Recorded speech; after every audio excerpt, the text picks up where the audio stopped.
Hello. This is a great resource to use in your practice. It's web-based. So you go to the internet and you go to musictheory.net. And I'm going to go over some of the features that I want you to review. Okay? So I'm going to go up here to lessons. Some of this you may already know, and it's always good to review. So I'm going to start with staff, okay, and clefs. So if you see down here, we can read this together. The staff is the foundation upon which notes are drawn. So, like I've already said, staff is where what? Notes live. Say, notes live on the staff, Miss Renee.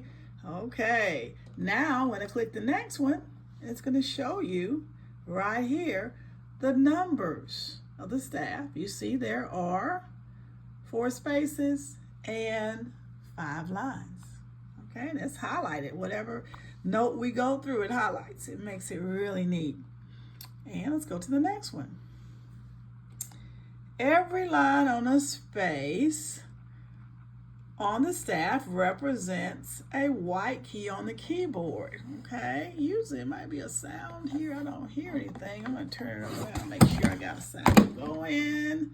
Okay, y'all excuse me.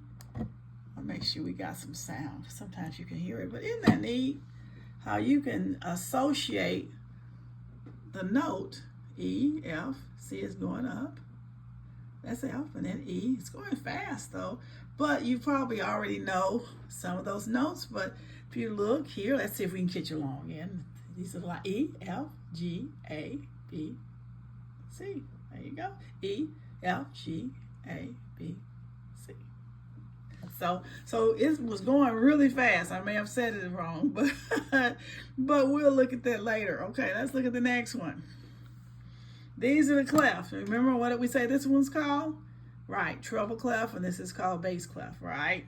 It says highlighted clefs assign individual notes to certain lines or spaces. Okay, so let's go to the next thing. There we go. Treble clef, bass clef. Remember, I say treble clef means high pitches, and it's going to the right generally. And then bass clef, lower pitches.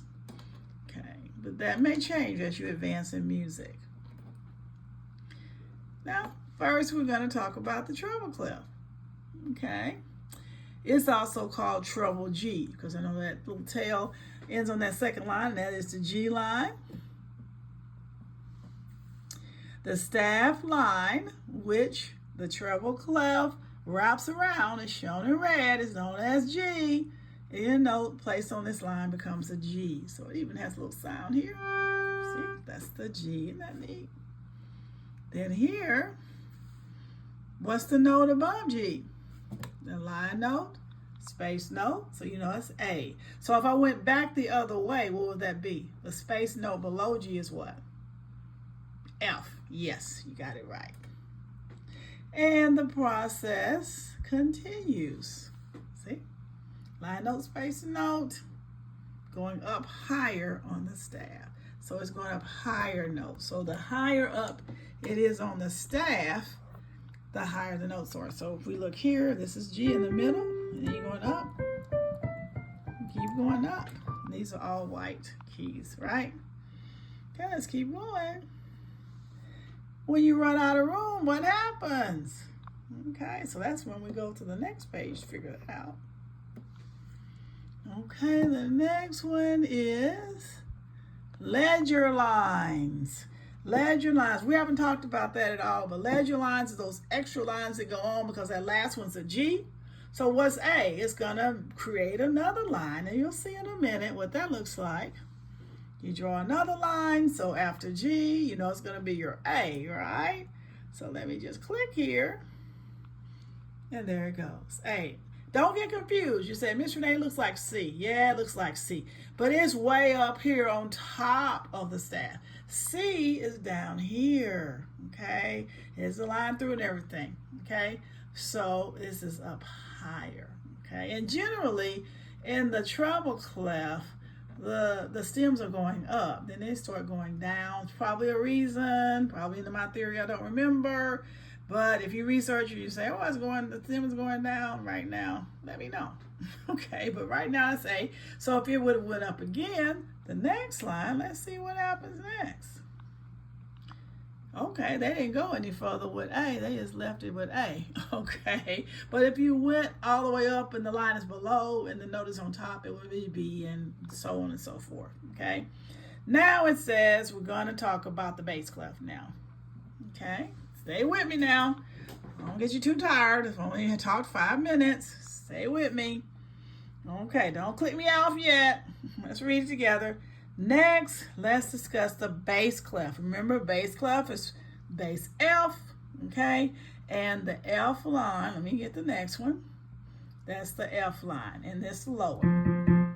Okay, this is F, remember? And this is middle C, so you're going back down this way. That's F, okay? And let's see what the next thing we have. Okay. And there's your lines. I already did that. Where am I at? And bass F. Here we go. And that's the F. That's where we were. And C there. So this is a bass clef. You're going F, G, A. Went up, and it's going back down. That's D, C, B, A. This is all bass clef. Okay. So this is F going up. G, A. And if you start F again, coming down, going backwards, E, D. And then they just keep going down from there, okay? Take a look at that and think about it. Think about questions that you may have. Does it look okay? Finally, we're going to discuss the grand staff. Remember, that's where you have the right hand and the left hand all together. And what happens when we eliminate the middle line and we end up with 2 regular staffs? Okay, I'm going to go ahead and click. So this makes the grand. You got the treble clef, bass clef. That means you have both hands. And C is in between. And it's called middle C. This C is commonly called middle C since it corresponds in the middle staff along the grand staff. Right there. It's middle C. Okay.